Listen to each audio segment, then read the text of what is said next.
నమస్తే, నేను Keshav. Welcome to Suman TV. ఆంధ్రప్రదేశ్కి కేంద్ర బడ్జెట్లో పెద్దపీట వేశారు నరేంద్ర మోడీ. అలానే కేంద్ర ప్రభుత్వం అనేక పథకాల విషయంలో మొదటిసారిగా ఆంధ్రప్రదేశ్కి పూర్తి స్థాయి భరోసాని చేయూతని ఇస్తోంది.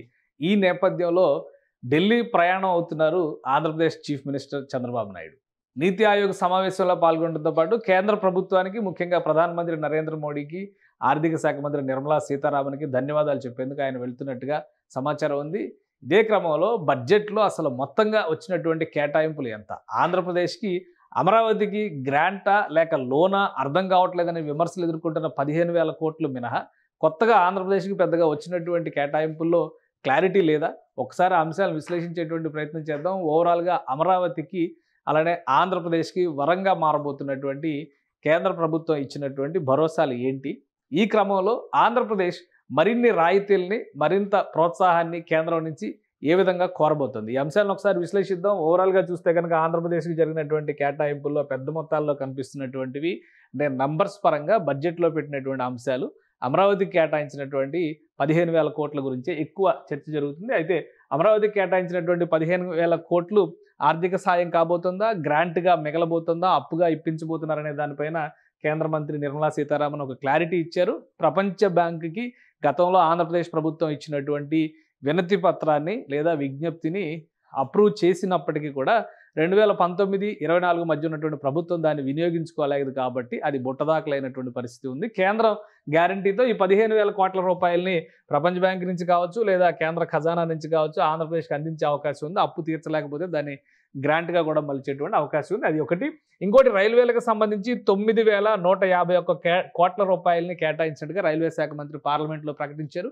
అమరావతి రైల్వేకి సంబంధించి లైన్కి సంబంధించి 2,000 కోట్ల రూపాయలు ఇవ్వడంతో పాటు విశాఖ రైల్వే జోన్ ప్రాజెక్టు కూడా లైవ్లో ఉంది. రాష్ట్ర ప్రభుత్వం భూముల్ని కేటాయించిన వెంటనే పనులు మొదలు పెడతామని రైల్వే శాఖ మంత్రి స్పష్టంగా ప్రకటించారు. ఇక పోలవరానికి సంబంధించి కేంద్ర ప్రభుత్వం ఆర్థిక సాయం చేయడానికి సన్నద్ధమైనట్టుగా బడ్జెట్లో అనౌన్స్ చేసింది. కేంద్ర వర్గాల నుంచి, ఢిల్లీ వర్గాల నుంచి అందుతున్నటువంటి సమాచారాన్ని బట్టి చూస్తే కనుక ఓవరాల్గా పోలవరానికి సంబంధించి 12,350 కోట్ల రూపాయలు ఖర్చు చేయడానికి కేంద్రం రెడీగా ఉన్నట్టుగా సమాచారం అందుతుంది. ఎందుకంటే ప్రాజెక్టుకు సంబంధించి ఇప్పుడు డయాఫ్రమ్ వాల్ పునర్నిర్మాణం జరగాలి, రెండవ నిర్మాణం చేయాల్సినటువంటి ఆవశ్యకత ఉంది అని విదేశీ నిపుణులు సూచించినటువంటి నేపథ్యంలో కేవలం ఆ నిర్మాణానికే 900 కోట్ల రూపాయల పైగా అదనపు ఖర్చు పోలవరం పైన పడేటువంటి అవకాశం ఉంది. దీనికి ఇప్పటికే కేంద్ర జలశక్తి శాఖ ఒక క్లారిటీ ఇచ్చింది. ఆ నిర్మాణానికి సుముఖంగా ఉన్నట్టు ప్రకటన చేసింది. ఈ నేపథ్యంలో ఇటు నిర్వాసితులకు ఇచ్చేటువంటి పరిహార సాయంతో సహా కలిపి చూస్తే 12,000 కోట్ల రూపాయల పైగా ఇవ్వడానికి కేంద్రం సన్నద్ధంగా ఉన్నట్టుగా ఒక సమాచారం వస్తుంది. ఇక పారిశ్రామిక కారిడార్లుగా ఉన్నటువంటి విశాఖ అలానే చెన్నై కారిడార్, బెంగళూరు నుంచి హైదరాబాద్ కారిడార్, అంటే ఇటు ఓర్వకల్లు నాడు అటు కొప్పర్తి నాడు, ఈ రెండు చోట్ల చేయబోయేటువంటి సాయం పరంగా చూస్తే కనుక ఈ రెండు ఇండస్ట్రియల్ కారిడార్ల అభివృద్ధికి దాదాపు 25,000 కోట్ల రూపాయలని కేంద్రం వెచ్చించబోతున్నట్టుగా సమాచారం ఉంది. రాబోయేటువంటి ఏడాది, 2 ఏళ్లలోనే వీటికి సంబంధించినటువంటి ప్రణాళికలు. ఎందుకంటే కొప్పర్తిలో సుమారుగా 5,500 ఎకరాల ఇండస్ట్రియల్ ఎస్టేట్స్ ఉన్నాయి. అలానే ఓర్వకల్లో 3,500 ఎకరాలకు సంబంధించినటువంటి ఇండస్ట్రియల్ క్లస్టర్లు ఉన్నాయి. అక్కడ పరిశ్రమల్ని ఆహ్వానించేటువంటి ఉద్దేశంతో కావాల్సినటువంటి వనరుల్ని 25,000 కోట్ల రూపాయలను ఖర్చు పెట్టడం ద్వారా కేంద్ర ప్రభుత్వం అభివృద్ధి చేయాలని భావిస్తున్నట్టుగా ఒక సమాచారం ఉంది. అలానే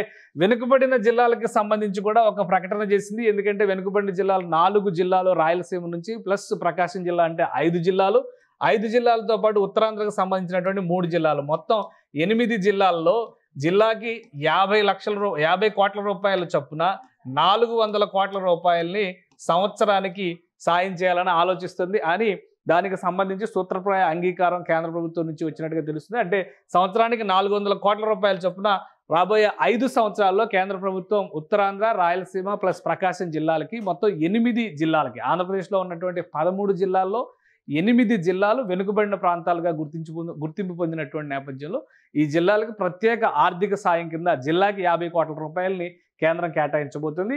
ఇది కూడా మేజర్ షేర్ అయ్యేటువంటి ఛాన్సెస్ ఉన్నాయి. ఇక అమరావతి ఔటర్ రింగ్ రోడ్ని పూర్తి స్థాయిలో కేంద్ర ప్రభుత్వమే చేపట్టాలని నిర్ణయించింది. దీంతో పాటు మరికొన్ని ప్రాజెక్టులు, ఎందుకంటే రహదారి వ్యవస్థల అభివృద్ధికి సంబంధించి చూస్తే కనుక అమరావతి ఔటర్ రింగ్ రోడ్డుకే 25,000 కోట్ల రూపాయలు ఖర్చు అవుతుందని ఒక అంచనా ఉంది. దీనికి తగ్గట్టుగా విజయవాడ హైదరాబాద్ హైవే 6+6 12 వరుసల రహదారిగా అభివృద్ధి చేయడానికి కావాల్సినటువంటి చర్యలు కూడా కేంద్ర ప్రభుత్వం తీసుకోవాలని నిర్ణయించింది. దీంతో పాటు విజయవాడ వైజాగ్ హైవేను కూడా పొడిగించాలని, అంటే ఈ మొత్తానికి కలిపి సుమారుగా 28,000 కోట్ల రూపాయల వరకు ఖర్చు అవుతుందనేటువంటి అంచనా ఉంది. సో 28,000 కోట్ల రూపాయలు అందించడానికి కేంద్ర ప్రభుత్వం సిద్ధంగా ఉన్నట్టుగా సమాచారం ఉంది. వీటికి అదనంగా బీపీసీఎల్ ప్రాజెక్టుకి 60,000 కోట్ల రూపాయల ఇన్వెస్ట్మెంట్తో పెట్టబోయేటువంటి బీపీసీఎల్ ప్రాజెక్టుకి ఆంధ్రప్రదేశే ఇక్కడ చివరికి లక్షితమైనటువంటి ప్రదేశంగా మారింది. బందర్లో, అంటే బందర్ పోర్టుకు దగ్గరలో ఈ ప్రాజెక్టును ప్రారంభించాలనుకుంటున్నారు. ఈ ఇన్వెస్ట్మెంట్కి సంబంధించి కూడా బీపీసీఎల్కి ఇప్పటికే కేంద్ర పెట్రోలియం శాఖ గ్రీన్ సిగ్నల్ ఇచ్చినట్టుగా తెలుస్తుంది. బడ్జెట్లో దీని గురించి ప్రత్యేకంగా మెన్షన్ చేయకపోయినప్పటికీ కూడా ఖచ్చితంగా బీపీసీఎల్ ఏపీకి రాబోతుందనేటువంటి సంకేతాలు అయితే స్పష్టంగా ఉన్నాయి. ఇక నీరు, విద్యుత్ వంటి ప్రాజెక్టులతో పాటు పూర్వోదయ పథకం కింద మౌలిక వసతుల కల్పన కోసం కూడా 1,000 కోట్ల రూపాయలని ఆంధ్రప్రదేశ్లో ఖర్చు చేసేటువంటి అవకాశాలు స్పష్టంగా ఉన్నాయి. వీటితో పాటు 4 కొత్త విమానాశ్రయాలను కూడా ఆంధ్రప్రదేశ్లో ప్రారంభించడానికి గ్రీన్ సిగ్నల్ ఇచ్చింది. కాబట్టి అక్కడ కూడా ఆ విమానాశ్రయాలకు సంబంధించినటువంటి బాధ్యత కూడా కేంద్ర ప్రభుత్వం చేతిలోనే ఉంటుంది. సో ఓవరాల్గా ఏపీకి ఒక పెద్ద ఎజెండా ఒక రూపంలో చూస్తే కనుక ఈ బడ్జెట్లో ఒక బిగ్ బొనాంజా వచ్చినట్టుగానే మనం పరిగణించాల్సి ఉంటుంది. ఈ నేపథ్యంలోనే చంద్రబాబు నాయుడు ఢిల్లీ వెళ్తున్నటువంటి టూరు ఆసక్తికరంగా మారింది. ఇప్పుడు ఢిల్లీ టూర్లో చంద్రబాబు నాయుడు కీలకమైనటువంటి 3 అంశాలని ప్రాతిపదికగా పెట్టుకుని ఆయన కేంద్ర ప్రభుత్వం నుంచి విజ్ఞప్తి చేసేటువంటి అవకాశాలు కనిపిస్తున్నాయి. అవి ఏంటి అనేది ఒకసారి మనం పరిశీలిద్దాం. ఒకటి, గ్రీన్ రిన్యూవబుల్ ఎనర్జీల పైన ఫోకస్ పెట్టాలని ఏపీ ప్రభుత్వం నిర్ణయించింది. గతంలో వాయు విద్యుత్తుకి సంబంధించి, సౌర విద్యుత్తుకు సంబంధించి ఏపీ గ్రాంటుల రూపంలో పెద్ద ఎత్తున కేంద్రం సహకారం పొందినటువంటి పరిస్థితి ఉంది. ఈసారి కూడా అదే తరహాలో మరొకసారి కేంద్ర ప్రభుత్వం సాయం పొందాలని ప్రణాళికలను సిద్ధం చేస్తుంది. ఇక పారిశ్రామిక పన్ను రాయితీల కోసం ప్రయత్నం చేయాలని కేంద్రం ఆశిస్తున్నట్టుగా, కేంద్రం నుంచి గ్రీన్ సిగ్నల్ తెచ్చుకునేందుకు రాష్ట్ర ప్రభుత్వం ప్రయత్నిస్తున్నట్టుగా తెలుస్తుంది. ఒకవేళ పారిశ్రామిక రాయితీలు ఇస్తే ఈ పారిశ్రామిక క్లస్టర్లలో ప్రత్యేకమైనటువంటి పరిశ్రమల్ని అభివృద్ధి చేయాలని, ఉదాహరణకి ఆంధ్రప్రదేశ్లో ఎయిర్ బస్ అనేటువంటి హెలికాప్టర్ విడిభాగాలని అసెంబ్లింగ్ చేసేటువంటి సంస్థ ఆంధ్రప్రదేశ్లో తన కార్యకలాపాలు ప్రారంభించాలనేటువంటి ఆలోచనతో ఉంది. కానీ పారిశ్రామిక రాయితీలు లేకపోవడం వలన అక్కడ ఇబ్బందులు ఎదురవుతున్నటువంటి పరిస్థితి ఉంది. ఇలాంటి అంశాలని కేంద్ర ప్రభుత్వం దృష్టికి తీసుకెళ్లడం ద్వారా ప్రత్యేక రాయితీలకు గనక గ్రీన్ సిగ్నల్ లభిస్తే మరికొన్ని పరిశ్రమల్ని, ఈ మధ్యకాలంలో ఎలక్ట్రానిక్ కార్ల పరిశ్రమకు సంబంధించినటువంటి ప్రతినిధులు, అలానే సౌత్ కొరియాకి సంబంధించినటువంటి ఇండస్ట్రియల్ ప్రతినిధుల బృందం కూడా చంద్రబాబు నాయుడుతో భేటీ అయ్యారు. పారిశ్రామిక రాయితీలపైన చర్చలు జరిగినట్టుగా సమాచారం ఉంది. చంద్రబాబు నాయుడు ఈ అంశాన్ని కేంద్రం దృష్టికి తీసుకెళ్లడం ద్వారా ప్రత్యేక రాయితీలు పొందాలి, ఎందుకంటే ప్రత్యేక హోదా అనేది ఇప్పుడు అసాధ్యం. కాబట్టి ప్రత్యేక హోదా ద్వారా ఎలాంటి రాయితీలు అయితే వస్తాయో అలాంటి రాయితీలు వెనుకబడిన ప్రాంతాల్లో పరిశ్రమలు పెట్టేందుకు ప్రోత్సాహకంగా పరిగణించాలనేటువంటి విజ్ఞప్తిని చంద్రబాబు నాయుడు చేసే అవకాశం ఉంది. ఇక డ్రిప్ ఇరిగేషన్కి సంబంధించి, ఆక్వాకల్చర్కి సంబంధించి ఇప్పటికే సబ్సిడీలు అమలవుతున్నాయి. వాటిని ఏపీకి మరింత విరివిగా ఇచ్చేందుకు కావాల్సినటువంటి అవకాశాలను పరిశీలించాలనేటువంటి విజ్ఞప్తిని కేంద్ర ప్రభుత్వం దృష్టికి తీసుకెళ్లబోతున్నట్టుగా తెలుస్తుంది. చంద్రబాబు నాయుడు నీతి ఆయోగ్ సమావేశంలో రాష్ట్రానికి సంబంధించినటువంటి సమస్యలతో పాటు ఆర్థిక పరిపుష్టికి తీసుకోవాల్సినటువంటి చర్యల్ని, రాష్ట్రానికి వివిధ అంశాల్లో, వివిధ రంగాల్లో ఇవ్వాల్సినటువంటి రాయితీలపైన ఎక్కువ ఫోకస్ పెట్టేటువంటి అవకాశం ఉంది. ఇప్పటికే బడ్జెట్లో లభించినటువంటి సపోర్టు రాయితీల రూపంలో కనుక కేంద్రం చేయూతనిస్తే ఖచ్చితంగా ఏపీలో మరిన్ని భారీ పరిశ్రమలు తీసుకురావడానికి అవకాశం ఉందని ముఖ్యమంత్రి చంద్రబాబు నాయుడు గారు భావిస్తున్నట్టుగా తెలుస్తుంది. వీటిని ప్రధాన ఎజెండాగా తీసుకుని ప్రధానమంత్రి నరేంద్ర మోడీ దృష్టికి తీసుకెళ్లడం ద్వారా పారిశ్రామిక రాయితీలు పొందాలనేటువంటి ఆలోచన చేస్తున్నట్టుగా తెలుస్తుంది. ఎందుకంటే ఇప్పటికే వీటికి సంబంధించి, అంటే ప్రత్యేక హోదాకి సంబంధించి అటు ఒడిషా, మరోవైపు బీహార్ కూడా బలమైనటువంటి వాదన వినిపిస్తున్నటువంటి పరిస్థితి ఉంది.